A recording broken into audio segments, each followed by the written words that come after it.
recording. Excellent.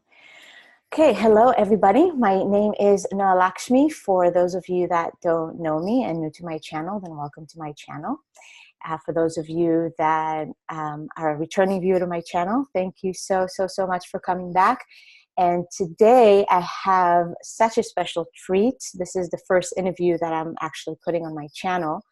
It's a very special teacher and a human being that I had the pleasure to meet just last week.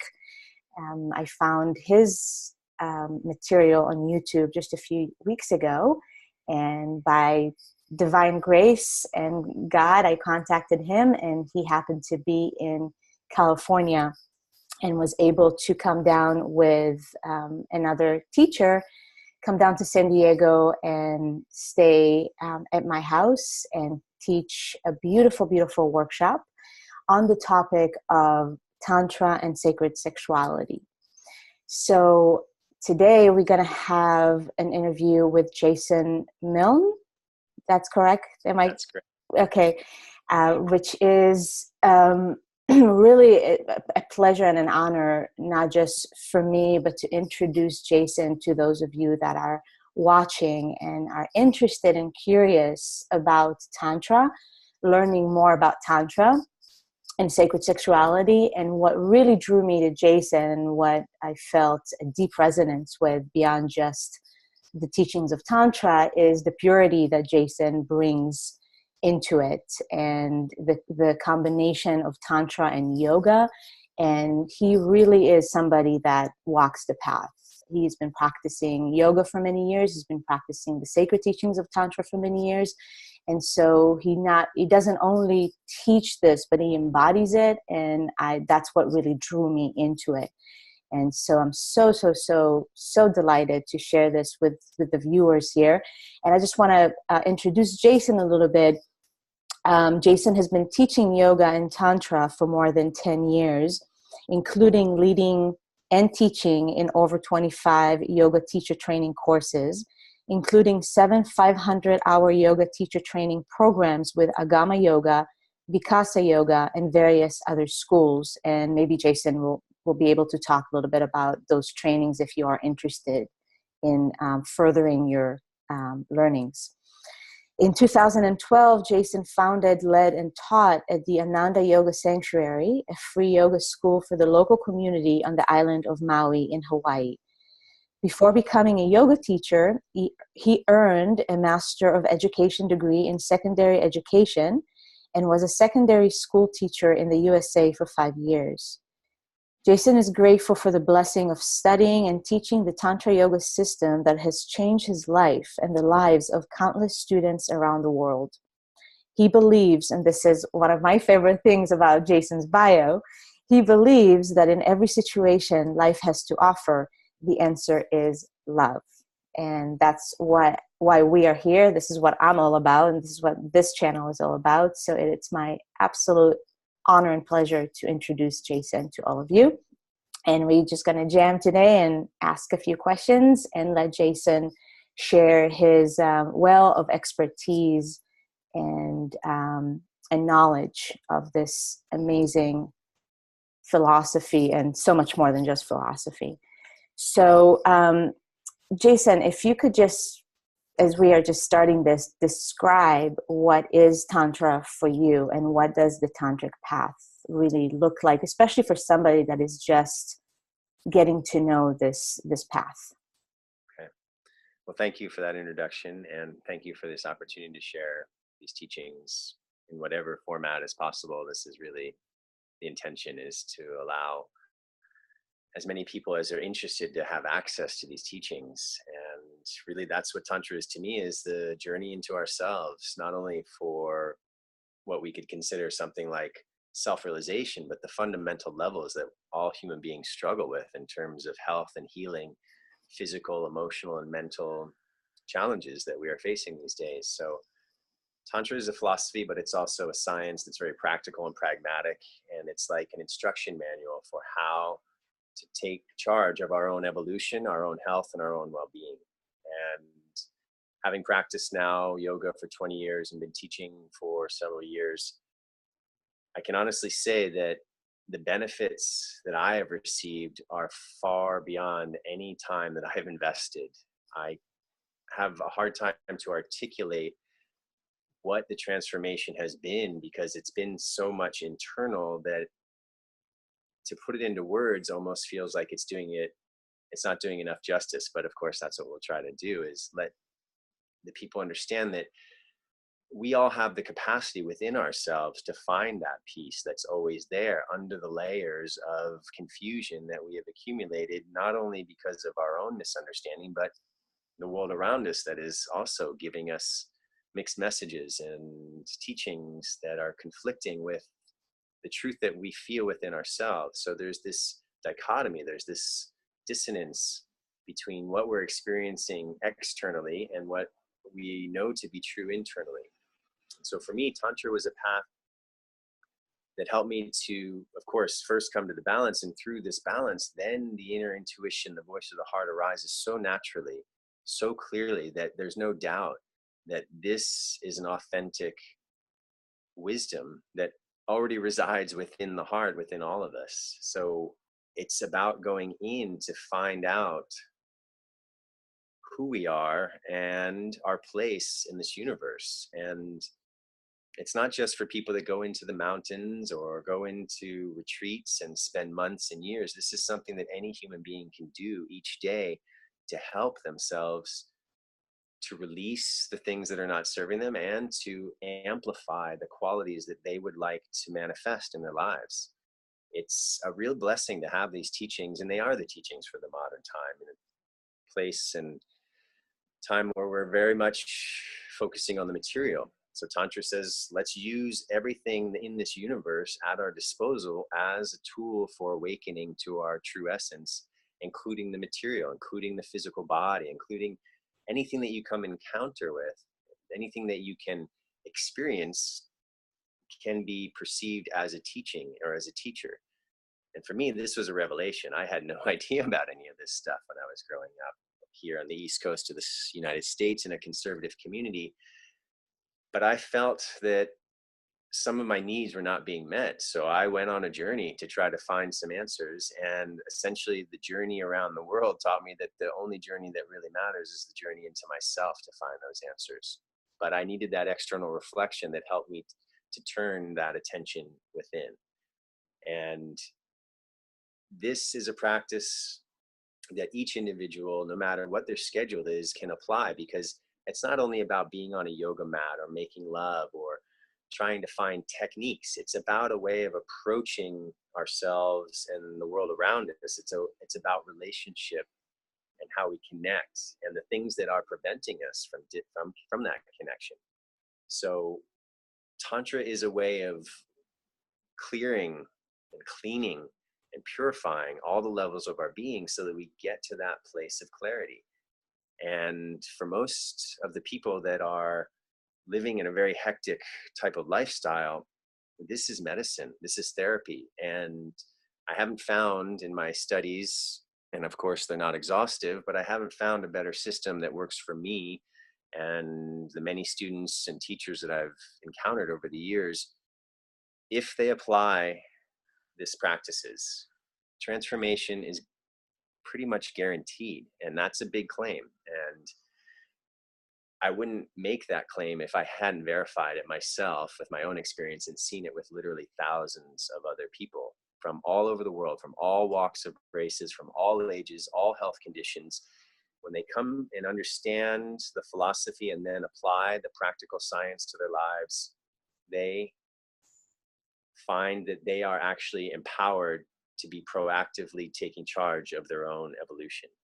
And that is the greatest gift I ever received, is seeing that I'm not a victim and I'm not passive in this.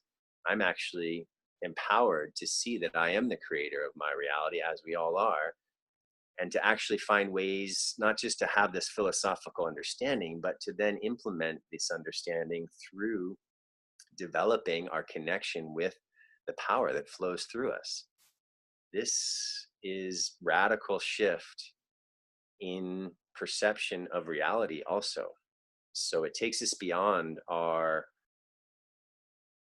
modern teaching in the West that talks so much about individuality and struggling for success. And it brings us back into this idea of connection, connectivity, and cooperation. So it's a very different way to flow through the world, seeing that we're all connected and everything I do ripples out to impact the universe around me at different levels.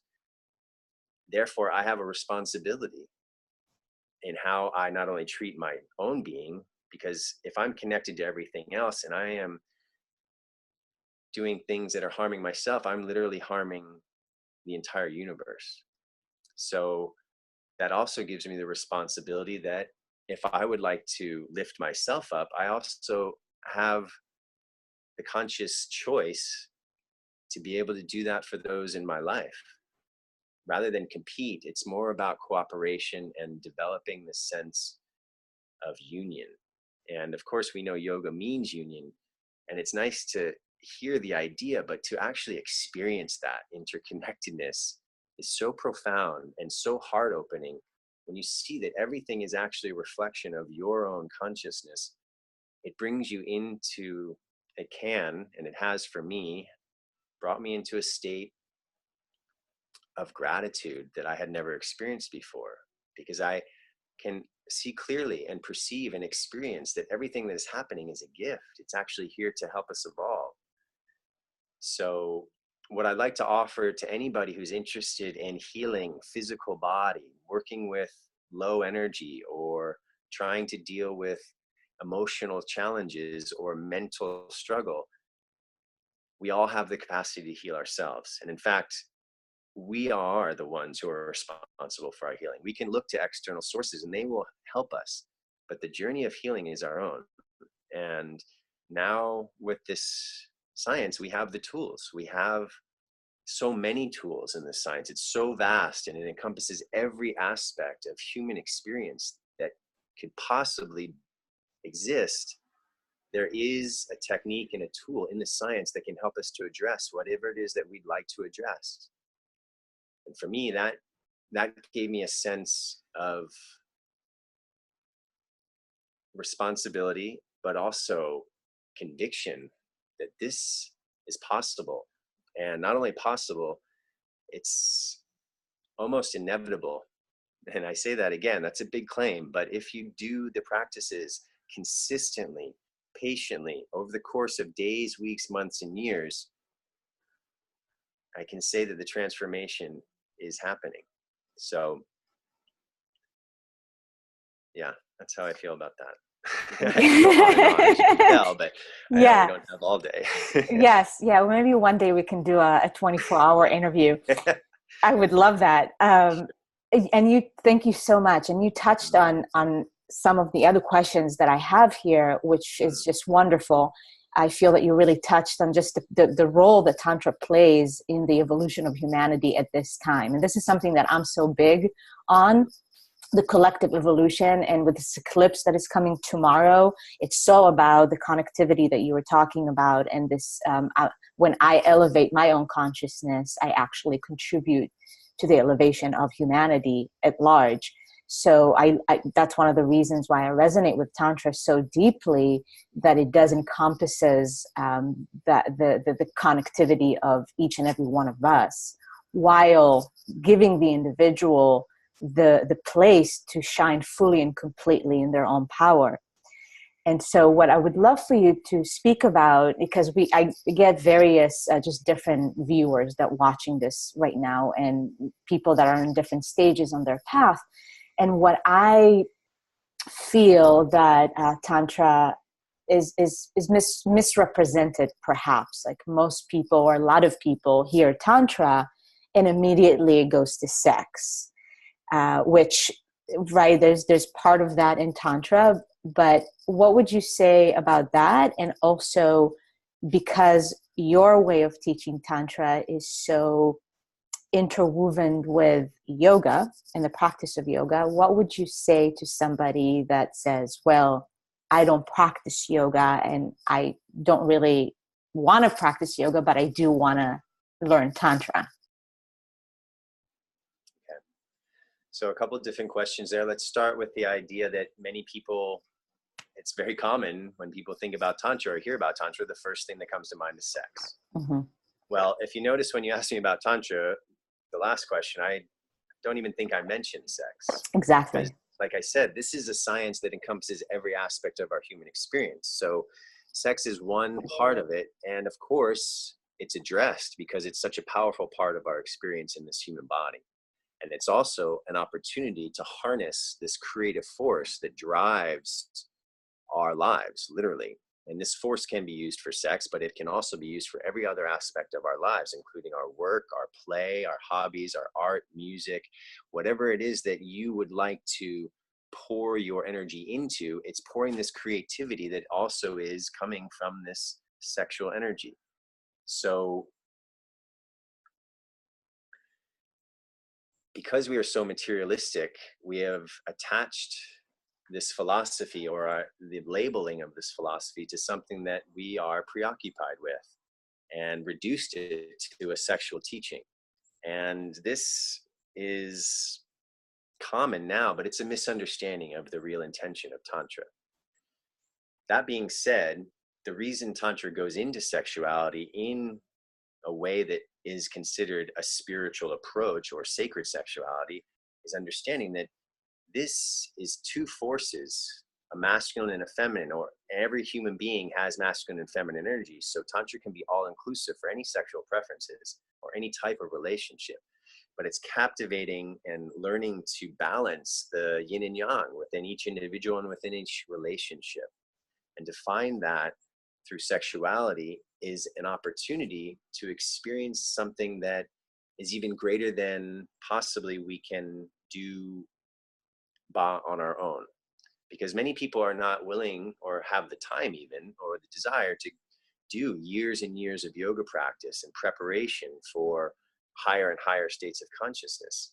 But in the modern world, most people at the adult level may enter into a sexual relationship at some time in their lives. And we can approach that sexual relationship as a purely physical act, or through the teachings of Tantra, and not just Tantra, Taoism, and many other esoteric teachings about sexuality throughout the history of this world have very clearly understood that this is the sacred that allows us, sorry, I got disconnected there, that allows us to experience something beyond the mind, to experience that union that yoga talks about, and enabling us to go deeper into the intimacy through the heart in this connection opens us to a level of love that is far beyond a physical experience of a sexual, blissful, ecstatic state, which of course is wonderful and highly encouraged, because this state of orgasm is actually an opportunity to transcend the mind again. So there's a lot of reasons why Tantra looks into sexuality as a tool for evolution and awakening.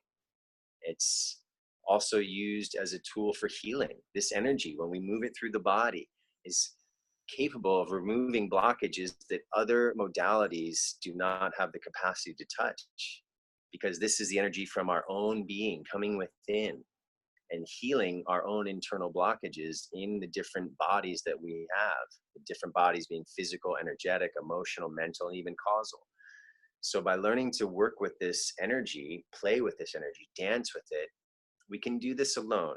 And many yogis do. And Tantra is misunderstood, thinking it's about sex with partners. Actually, what we're doing is making love to ourselves, and we're making love to the entire universe in every moment, because we're in that state of connection.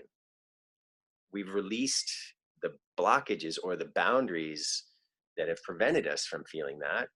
And in every moment when the heart is open, you can be in love with everything without cause. So this is, in medicine, again, this is what I want to keep coming back to. We in the modern world have facing a lot of challenges, and there's a lot of different therapy out there, but this is the therapy of myself healing myself. And there are not side effects that we get with other types of modern allopathic medicine.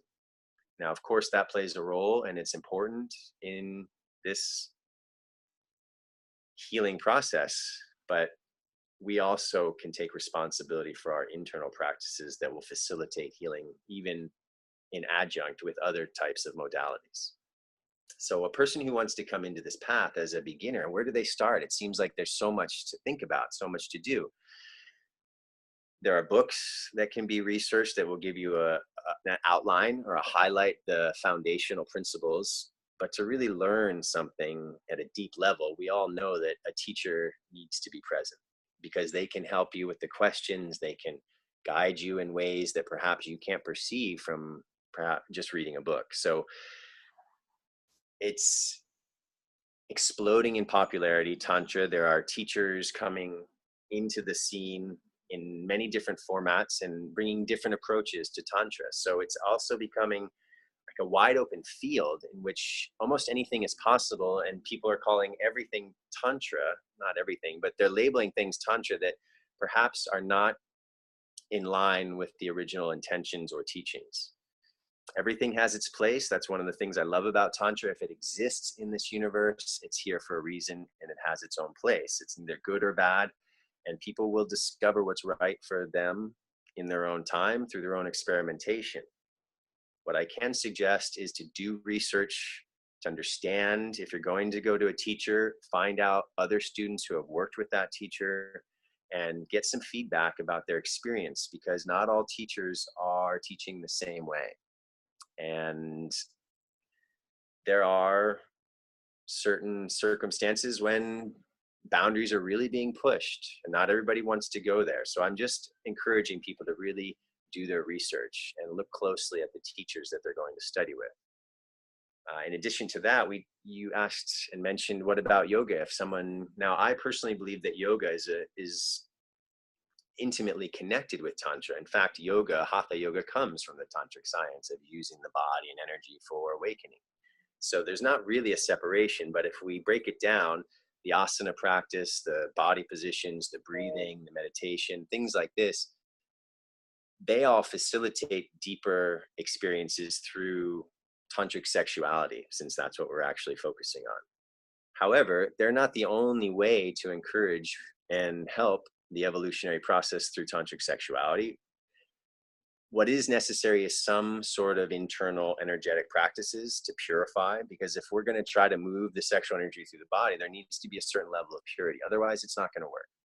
And there's no shortcuts in this science. This is like nature. Things happen slowly, but they always fulfill their intention.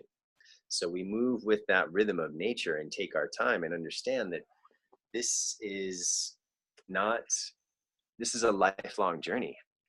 This is an opportunity to take each day as a new day of awakening. So you don't have to do yoga to be tantric, but it is important to purify the body, the energy, the emotions, and the mind. That can be done through Taoist practices. That can be done through prayer. It can be done through Buddhist practices. It can be done through Christian practices. Any type of practice that you're doing that is bringing your awareness inside so that you become more aware of what we are beyond just the physical body is a preparation for going deeper into tantric sexuality.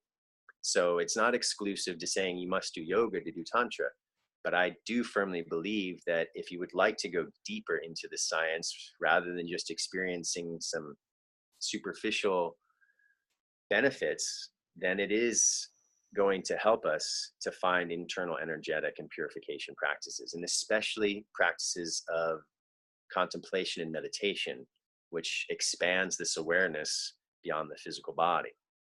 So they're reciprocal. They help each other. When you're doing a meditative and internal practice, this will then guide you into deeper experiences in tantric sexuality. And the openings that happen during tantric sexuality will then also affect and open our meditations to a deeper understanding as well. So it's a beautiful combination. And Tantra doesn't even have to be done with a partner. That's the beauty of it. The majority of tantrics throughout history actually have done this in solo practices. As I was saying before, most of us are not ready to be ascetics living alone. So we do the tantric practices in relationship. And this is a great gift, because the reflection that we receive in relationship is such a profound teacher. And Tantra encourages us to to look to that reflection, to understand more about who we are.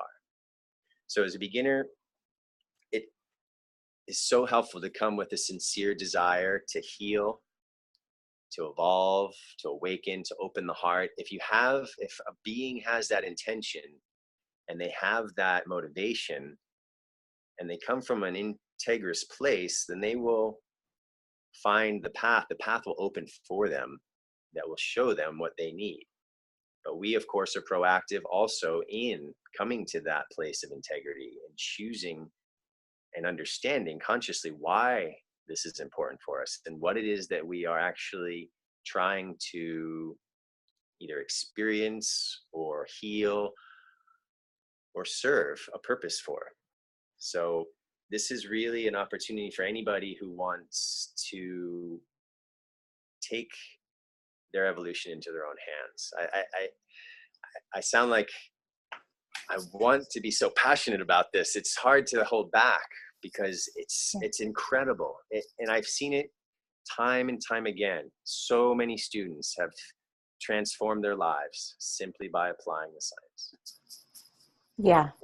And I so appreciate your passion about this, and I get it. I so get it. But what you are saying and what you are teaching really is the path of self-mastery, and Tantra is very helpful on this path.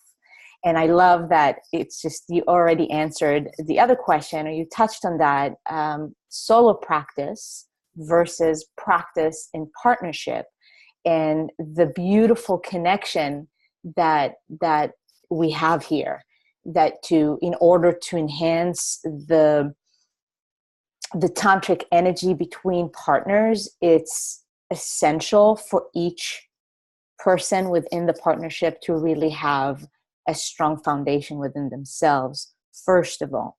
So my question to you regarding that is, okay, for somebody that is not in a partnership right now, what would be the first step to start exploring the tantric path in their own lives? And I know it's a very broad question because it really depends on where the person is at on their own personal evolution.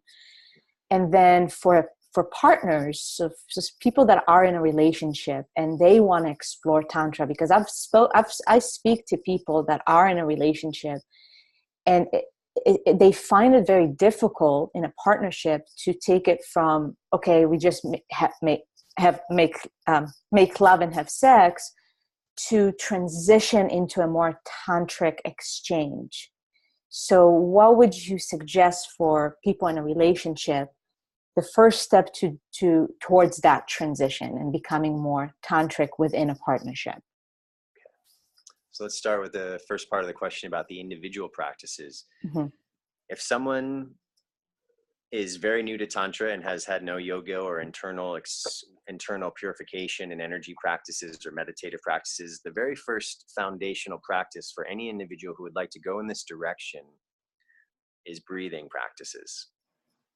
It's the breath that opens up the energy channels, purifies, calms the emotions and mind, gets us in touch with our internal state, and so many benefits that I'm not going to go into all of them now.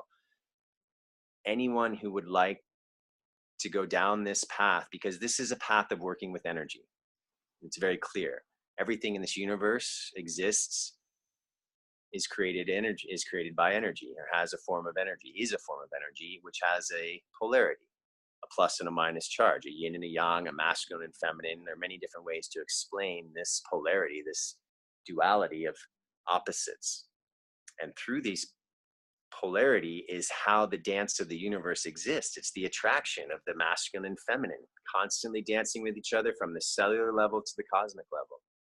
And so each individual can learn to start to balance their own energy, which is what this is really all about, because the energy is connected to the emotions. The emotions are a form of energy. The mind and thoughts are another form of energy, and so forth. So in order to bring this balance that we'd like to experience, the breath is the most direct tool that we have, any individual, any human being has, to actually start to facilitate the balancing of these polarities within ourselves.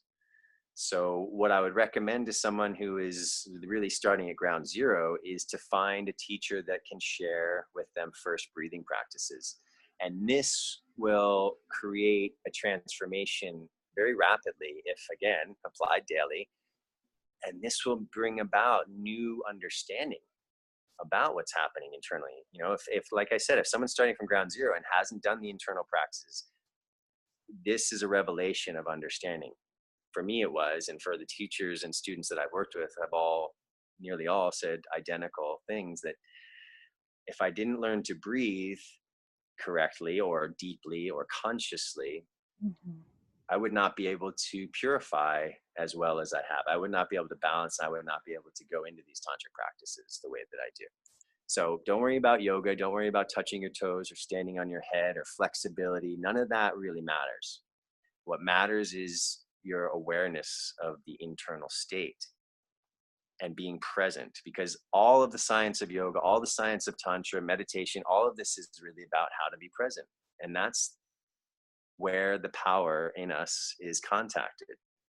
That's where the divinity is experienced, is in this present moment. And we hear it all the time, yet we still really struggle to be here now because of this. So learning to work with this internal awareness, which will then facilitate a greater awareness of the mental patterns, the way that the mind is working, then from that foundation, we can go into deeper practices. In addition to that, individuals who are coming perhaps with already a foundation in yoga or internal awareness, how do they get started on the tantric path? There are specific techniques that will then go even deeper into balancing and purification that are more advanced techniques than breathing techniques, things like bandhas and mudras that come out of yoga. And again, these bandhas don't require great flexibility, don't require great strength or stamina, but if they are applied, they will also increase the efficacy of the breathing. So there are levels of practices, of course. And if you've already been involved in yoga and haven't started working with the bandhas as a standalone practice, where you're working with Mahabandha, all three locks, the throat lock, the abdominal lock, the root lock, this is the next step in the evolution of yoga, going beyond just stretching the body and doing deep breathing, which are amazing, but there's more, so much more. And for individuals that would like to start to study more about these things and are coming to this, there's so much tantra out there that we have to be wise in how we find our path through this burgeoning expansion of people bringing these teachings into the world, or variations of the original teachings into the world. And again, I go back to that comment I made before about it's really important for each person to do the research about who they're going to study with. And I have to be honest, there have been definite challenges in the tantric world with people experiencing things that they were not ready for, or finding teachers that they didn't feel were acting out of integrity. And that's just a mere reflection of the world that we live in. You know, it exists out there, so it's going to exist in our microcosm of our tantric community. And this is what actually dissuades a lot of people, I think, from coming to tantra, and actually scares them away. These stories that they hear about horrible experiences that people have had with teachers, and who we would hope would be in a place of responsibility and protecting their students, but that's not always the case. So without trying to put too much energy in this direction, I just want people to understand that it's like the wild, wild west right now in tantra. It's a free-for-all. Everything is possible, and not all of it's beneficial. So look before you leap. And those that have been dissuaded by this, or feel like, I don't want to go there, I've heard too many crazy stories about it. Well, some of those stories are absolutely true.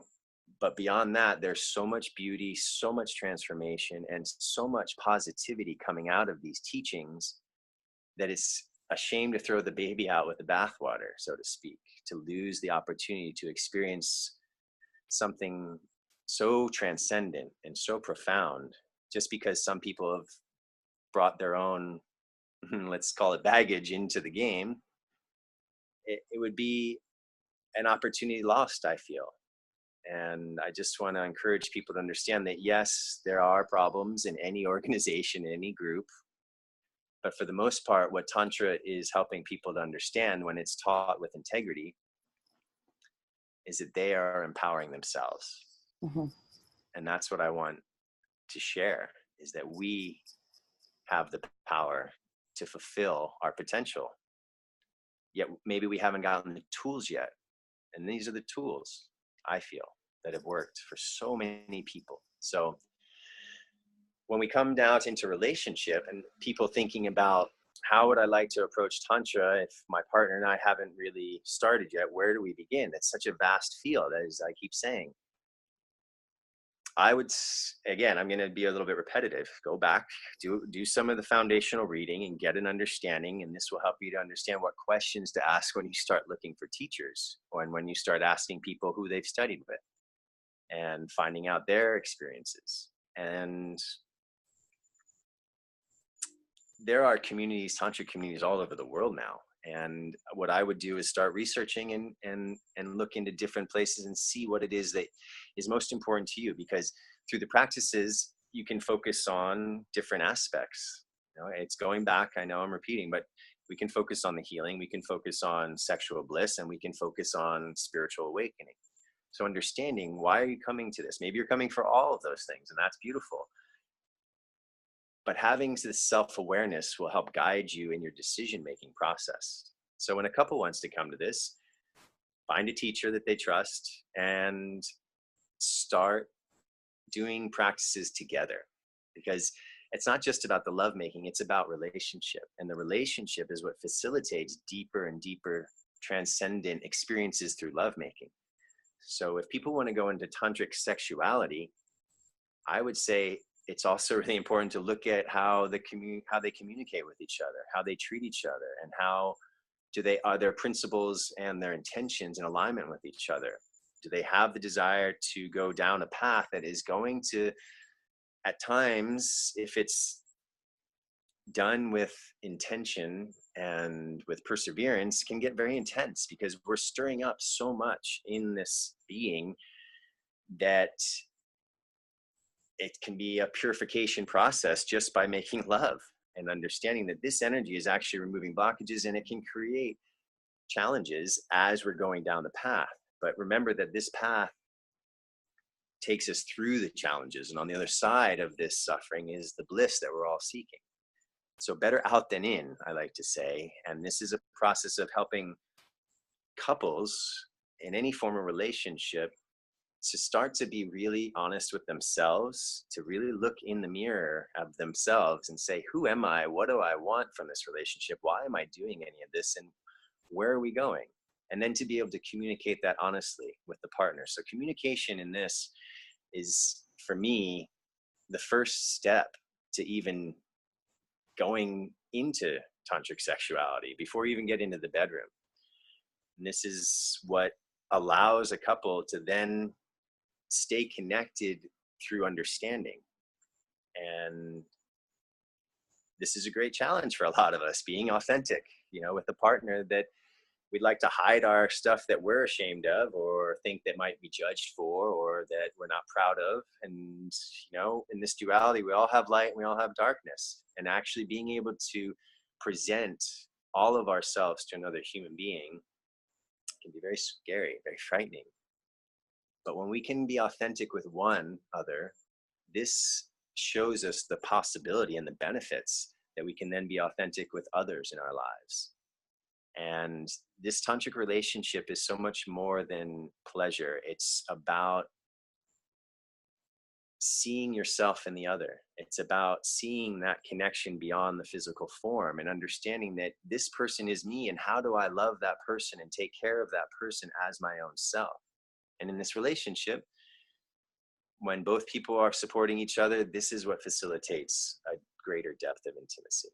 So if you want to come to Tantra as a couple, I would say start the dialogue, start finding out, what is it that you really are looking for? Why are we going into this together? And really be honest. Maybe do the work first, this contemplation first on an individual solo practice, and then take a time and come together and discuss what you found within yourself and share that authentically with the other, so that that reflection is very clear and there are no doubts or questions.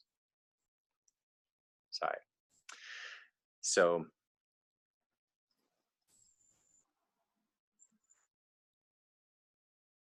okay, I'll stop for a moment and see if there's any other questions. I just love this, everything in this conversation, and it's so relevant to what we are experiencing on the planet at this time. And through various conversations with friends and clients, and with looking at the astrology, I know a lot of people are in a juncture point of some sort within their relationship, within their intimate relationships, really looking deep within with this radical honesty and asking, what do I really want? And if this person can actually go on this trip with me. And what I love about what you said is understanding the difference between having sex and intimacy. And a lot of people think that, oh, if I'm having sex with a person, then we're being intimate, and how distorted that understanding is, that actually you can be very absent while having sex and not truly allowing the other person to enter you and to see you, even though your bodies are together. So could you just speak a little bit about that, of just creating intimacy, and within that, the difference between men and women, not just on a physical level. I feel when it comes to intimacy and when it comes to being emotionally nurtured, it's vastly different from men and women, which can create this gap and dissatisfaction in relationships. So I would love to hear your thoughts on that, and how Tantra can actually help with closing that gap and bring people closer together, if we are talking about men-women relationship. So with this understanding that we're looking at a relationship between two people,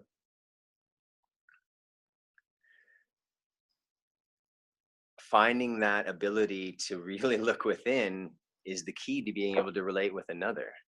And it all starts in here. And we look to relationship, and it's been a tendency in my own life to look to relationship to fulfill myself in some way, to bring myself something that perhaps I felt was lacking. You know, as cliche as it sounds, everything that we need, we already have. And approaching this relationship from a tantric perspective is understanding that what I see in the other is already in myself.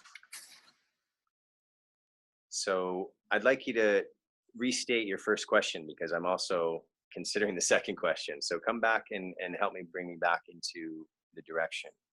Just the importance of intimacy, and when people are under the impression that, oh, I'm having sex with somebody, therefore I'm being intimate with them, and the difference, like what intimacy really is, and how intimate you can actually be with somebody without even having physical contact.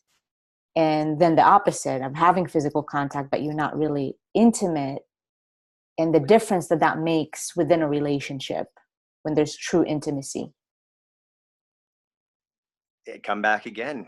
Until we can be intimate with ourselves and comfortable with who we are, and accept and embrace and celebrate all that we are, light and dark, what we consider mistakes as actually learning experiences and opportunities to grow, until we can find that level of comfort and intimacy with our own selves and our own what we consider flaws or darkness, it's not very accessible to go into intimacy at a deeper level with another human being, because we'll be holding back. We'll be hiding some part of ourselves because we're not comfortable with that part of ourselves. And anytime we're holding back, there's a disconnection. Mm-hmm. So the inner work that comes is coming at the individual level that then facilitates relationship. We can't go into, it's to go into relationship and think that this is going to be the path that heals me because of my partner. This is putting a lot of responsibility on another human being. So Mm-hmm. I want to take full responsibility for myself, and that is going to guide me into an approach to a relationship that's very different than seeking some sort of fulfillment. Now, this intimacy, a lot of people that I have experienced through these tantric practices are very comfortable being naked with other people. I'm not saying I experienced them all, but from what they've told me and from what the teachers have said, it's very easy to be naked for a lot of these people and to have a sexual experience that is not an intimate experience necessarily. Yeah. To be authentic is the greatest invitation we have to intimacy with another human being. So I offer this as my own experience, that until I actually loved myself, I couldn't even really be intimate with another human being. And that took a long time. There's years and years and perhaps lifetimes of layers that can prevent someone from actually finding that self-love. And it did take many years for me to find my way into this actual gratitude and self-love. In order to be intimate in a relationship, we also have this understanding that in tantric teachings, this person in front of me is more than a person. This is a manifestation of the divine. This is God in front of me, mirroring back to me one facet of the infinite consciousness of the divine. So here I have an opportunity to worship God right in front of me anytime I'm in the presence of this person. This is going to create a sense of adoration in my experience, and reverence for the partner, and a sense of worship and gratitude for this opportunity to be in the presence of the divine, who's showing me another facet of this incredible infinite experience. So when we approach a relationship from that way, it elevates the relationship to something beyond just meeting needs. It becomes an act of service. It becomes an act of an understanding of, this is an opportunity to actually express my gratitude. And when we approach a relationship that way, and if both people are coming together in that approach, the intimacy goes beyond anything that I had ever experienced prior to learning that this was possible. And that was the greatest gift for me in relationship, was to be able to show myself, all of myself, and to see that the divine in pure love will not reject me, will not judge me, will reflect back to me what I need to see or experience or hear, the message, the words that I desperately know will actually help me to awaken. Then I start to look at my partner in a different way. So this is one of the ways that Tantra can deepen our relationship, is by the understanding that we are not just physical beings having a sexual experience. We are spiritual beings who are merging our souls together. This is profound, and this is beyond self-gratification.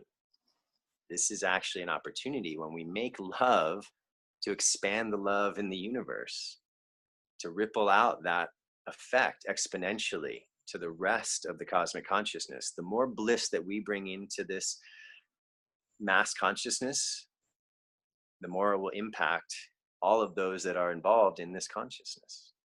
So this is an opportunity in relationship to serve, not just ourselves, not just our relationship, not just our partner, but the greater good. And that's how I feel Tantra has been the greatest teaching for me, is that my life is about, and anyone can choose to have a life that's about service to the greater good. Of course, we're going to have amazing pleasure, better orgasms perhaps than you've ever had in your life. And all of this is just the icing on the cake. It's not the intention. It's a energy that we learn to dance with that then opens up greater possibilities and can show us who we are beyond this physical form. Yeah. When just listening to you, there's just so many other questions that I keep hearing. So I would love to hear from you, Jason. And I'm going to attach the video that actually I came across on YouTube. That's how I found you, for people that want to learn more when it comes to the anatomy of the body and how to start exploring that by understanding the sexual energy in your own body. So I'm going to attach that video for people to watch that one, and I highly recommend to watch it. And I would love to hear from you, because yes, we've got those physical differences, like I said, between men and women and women. However, I find that on an emotional level, there's such differences as well. And if you could share from your own experience, and I know it's a pretty vast question, but throughout your journey on this tantric path, what would you say is the most valuable thing for men to know on this journey when it comes to themselves and being in a relationship with women, and for women to know about men? So there's just more understanding of one another. And yes, again, I'm speaking about heterosexual relationships between a man and woman, but obviously this applies to any relationship. Okay.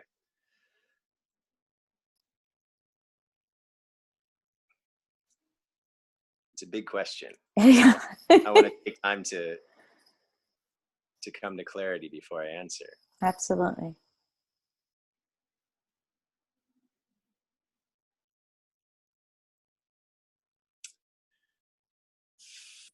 A man and a woman have so much in common, actually similarities. Now, this is what's coming. So beyond the differences are the fundamental similarities. And this is a connection that we can come to and experience, that we can have an understanding of when we start to remove the labels and the paradigms and the programming that have actually been placed on us about what a man should be and what a woman should be by our cultures and our societies, religion, teachers, saying that a man is this way and a woman is this way. When we go deeper than those labels that are so limiting, we actually see that every human being that I've ever come in contact wants open, honest communication, the ability to feel safe, the ability to express themselves without judgment or criticism or rejection, and to have that connection. Every human being that I know, at some level of their being, really is longing for connection with themselves, which we often struggle with, connection with other, and connection with the divine, God, whatever you want to call it. And that sense of disconnection is where I see is one of the greatest causes of suffering in this world. Disconnection from ourselves, from other, and from spirit, from creator, from whatever term you like to use. These differences are definitely there as well. We are men and women, and we have absolute differences. And the thing that I see in men over the years working with them and in relationship is the difference in the need, perhaps, and this is a general statement, it's a bit of a blanket statement. Obviously, there's going to be exceptions to every rule, so please don't expect me to be able to address every possible scenario. But generally speaking, what I have found is that the men have a simpler form of communication and are more direct in their expression of their messages. And women generally and can have a tendency to also want to bring the emotional element into the communication, which is beautiful. Women have the capacity to be in a connection or understand their connection and feel that connection to their emotions in a way that many men have been taught to repress. And so they don't have that connection yet. I mean, we can all create that through different practices. But as a result of the programming, there is a sense of repression in men. And so this is what I see as the great difference, is the ability to connect with our emotions between men and women.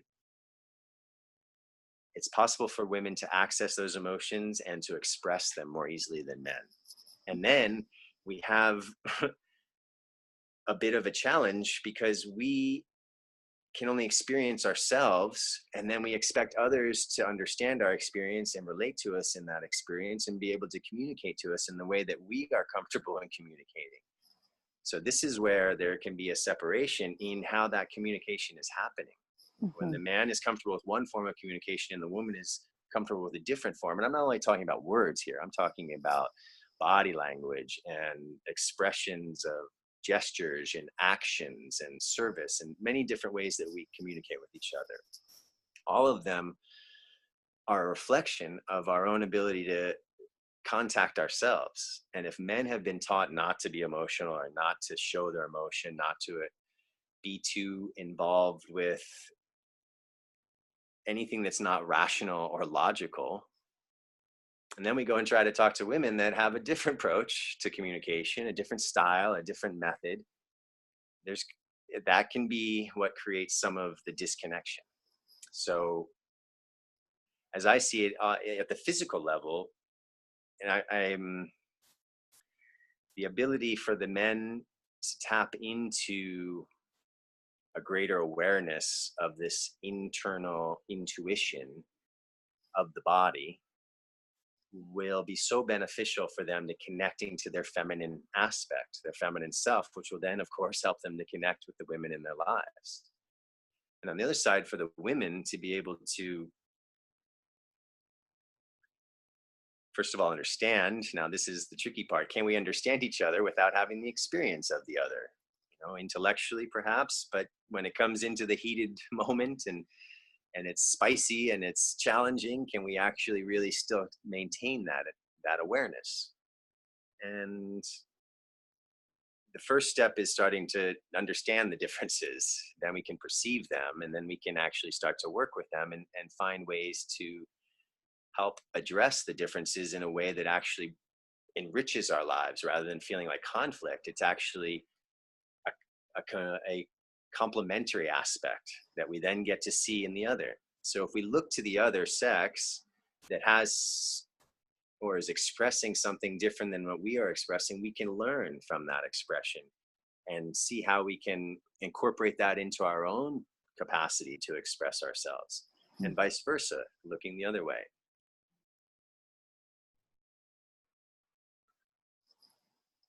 Now, there's a difference between the actual understanding and living these teachings.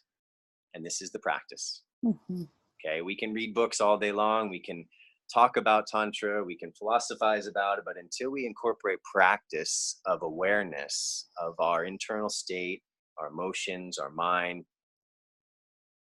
this is what's going to bring that sense of ability to communicate, is the own awareness of ourselves. Because a lot of the times we're running on autopilot and we're not conscious. We're being governed by habits, by programs, etc. And so we're not actually present. We're just running on something that is actually coming from the past. And through these practices, again and again, a daily consistent practice brings greater and greater awareness. Greater awareness brings greater ability to communicate your truth. Because until we're actually aware of what we are experiencing, aware of our intentions, aware of our thoughts and our feelings, only then, when we have that awareness, can we actually authentically communicate with someone else and connect with them. And that's from both directions, man or woman. For sure. Yeah, well, thank you for that. That was just a lot of valuable words and transmission. And that's something that I really resonate with, and with Tantra in general, that it is the path of embodiment. and how crucial that is. And you spoke about that time and time again throughout this interview, and I agree 100 bazillion% that we've got to practice, because I feel in our society, just the last several decades, it's been such an intellectual wave and being bombarded with so much information. And now the importance of embodiment is really coming up online. In addition to that, I totally agree. And what comes to my mind as you say that is actually, we also have become very addicted to immediate gratification. 100%. We can take a pill and feel differently. We can watch a TV show and change our thought processes. There's so many ways to have. We can have an orgasm and just be done. And it's so superficial and short-lived and transitory. It's the practices that are going to take you into deeper and deeper states of transformation that are long-lasting, permanent. Therefore, the people that are not willing to devote time into this practice eventually will come to a place where they realize that it is the practice that creates the experience that they're looking for. And by the grace of the divine, we can have beautiful experiences without practice, but it's these practices that can also facilitate and open us up to much more opportunity for these experiences. Mm-hmm. So practice, practice, practice, and all is coming. If you do your practice, these things will change within you. But without the practice, it's a mental exercise, and it's armchair philosophy, and it sounds really nice to talk about, but we know within ourselves that nothing has really changed. Right. And we got to be the change that we wish to see in the world. 100%. And that takes effort. It takes effort to change paradigms, to change programs and patterns and habits. It takes effort.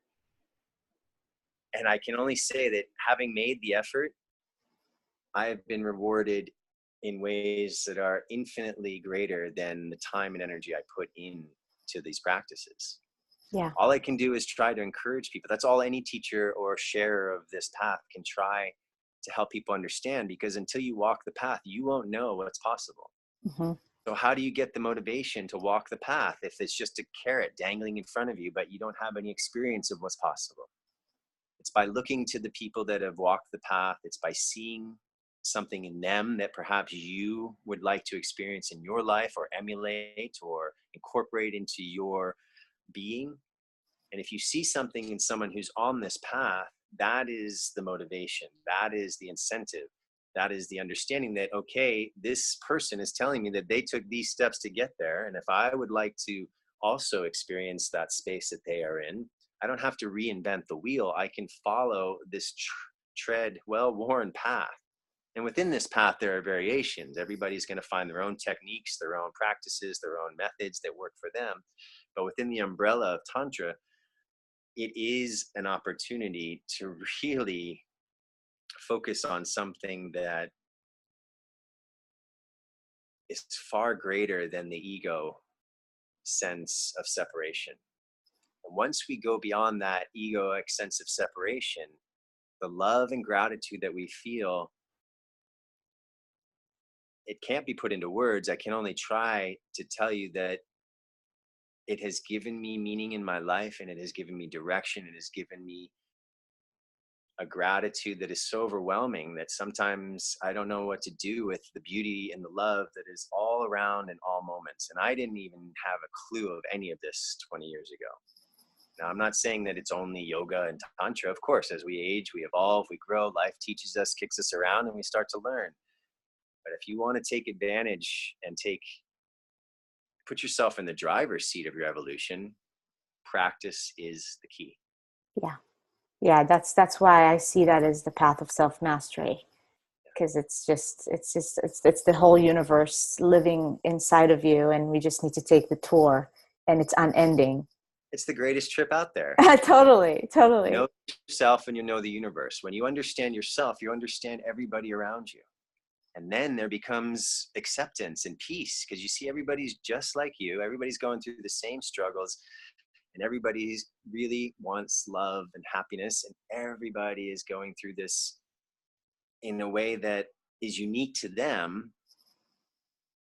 And that's the beauty of it, that everybody has their own personal path and personal journey. And that also brings greater connection. Mm-hmm. Yeah, ultimately, Tantra is a path of unconditional love, the way I understand it and see it. It really is. It's not that there's a destination, but if there were to be a destination, that is that, right? Totally agree. The destination is already in us. We're already there, Yes. but we have somehow disconnected from that destination. Right. And that's the beautiful thing to actually understand, is that it's not lost, and we don't have to find it. We just have to let go of the things that are preventing us from experiencing and living it. And that's another beautiful teaching of Tantra, that we come into this being in the physical realm already whole, already an expression of unconditional love is what we are. The divine is expressing unconditional love through us. Now that might sound a little bit difficult for the people that say, well, what about all, and what about, and what about? Even the what abouts are an expression of unconditional love for us to receive what we need to evolve. Mm-hmm. And this, for me, it was very different than other approaches that I had been educated with growing up. We are love. And if you can come into contact just for a moment, and that's one of the reasons Tantra talks about sexuality. It's an opportunity to open the heart, because all this sexual energy, and when we start to learn how to perceive it and then work with it, we can pour that into the heart chakra, pour it into the energy center that is related to our emotions and our unconditional love, and literally explode the blockages and open up this connection, this loving, unconditional love that's already inside of us. And we can continue to work with this and continue to open it. Like you said before, it's infinite. It's never infinite. ending. It's infinite. Yeah.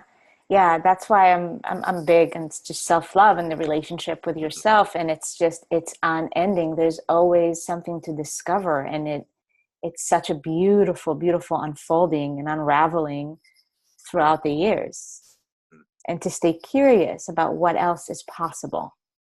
That's a great comment, because it's the curiosity that helps us to continue to be aware of the ever expanding consciousness. We can get adapted and get very routine, and we go to the same street every day, we go to the same restaurant, we come home, we do the same thing every day, and we get habituated to this one tiny dimension of an infinite consciousness. So the curiosity is the inspiration to then continue to expand that awareness beyond what is mundane even, or Mm-hmm. habitual. Mm-hmm.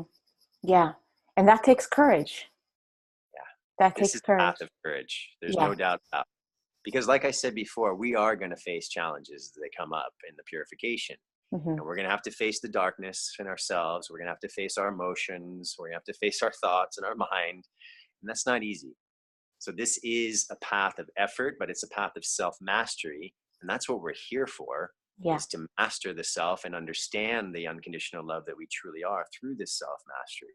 Yeah. And when we get to that level,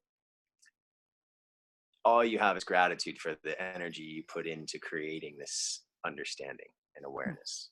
Yeah. So the sexual piece is just one other part of this puzzle that is so powerful to open up all of these possibilities that we're talking about. So I'm bringing it back to this just because I know that so many people are interested in Tantra because of the sex. Well, with this perspective, please hear this, that you can go from sex to spirit. It is possible that sex can take us to the revelation of the self, to understanding our divine nature and the unconditional love that is manifesting through us in every moment, no matter what the ego says.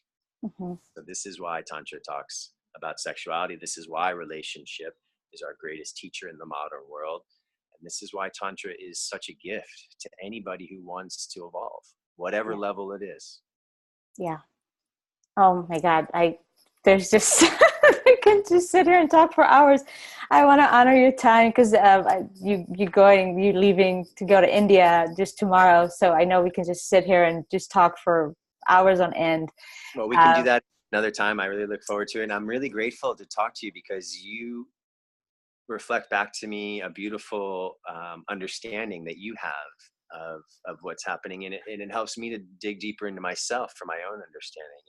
And I really appreciate the way that you are articulating your passion for these teachings. And for me, as someone who wants to share these teachings with the world, this is what I crave, literally, is students, people, humans who are interested in this, because this is what I know to work. And I have the understanding that those who have earnest desire have the ability to do whatever they want with their lives and their healing and their awakening. And it's devotion. I heard you use that word, and it resonates with me so much. For me, it really sums it up. Beyond the effort, beyond the discipline, it comes down at a certain point. It's devotion. It just pours out of you automatically, and you just devote it to the path. You devote it to yourself. You devote it to life as a whole. Yeah. I do have to go, but there's so much more I want to share. So I hope we get a chance to talk again. And if anybody out there has questions for me, you can get my contact information, and I'm happy to share with anybody. And I'm to teach or whatever, not teach, but move around the world and get this message out there.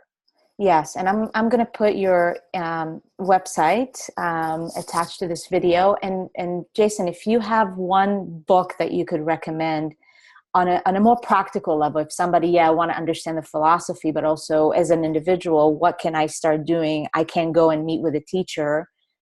What book would you recommend? There's one book that I find to be the best of the bunch, and it's called Sexual Secrets by Nick Douglas.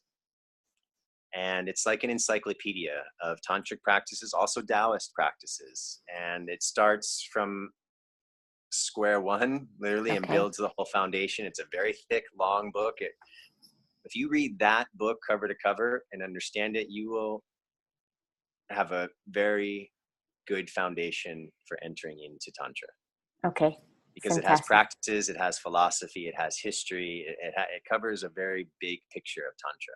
And it's very accessible, very readable, and there's no other book like it that I've ever found out there. Awesome. Yeah. Great, Jason. Sexual Secrets, The Alchemy of Ecstasy. That's the second part of the title. The Alchemy of Ecstasy. I've actually heard about that book. Yeah. Do you remember who is it? Who? Nick Douglas and Penny Slinger.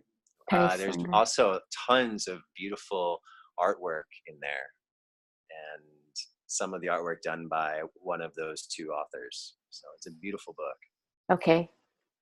Fantastic. Thank you so much. I really appreciate you. And we'll be in touch, and we'll do this again at some point. Have an amazing time in India. Thank you, Jason. Okay. Take care. You too. Bye-bye.